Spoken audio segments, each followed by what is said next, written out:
तो homeopathic tips में आपका स्वागत है। तो चलिए दोस्तों, आज आपको बताने जा रहा हूँ अमोनियम कार्ब 30 के बारे में।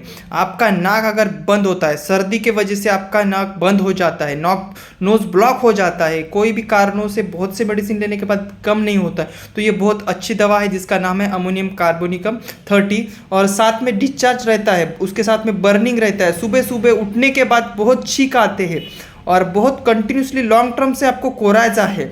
बहुत से मेडिसिन लेने के बाद भी कोराइजा कम नहीं इतना है।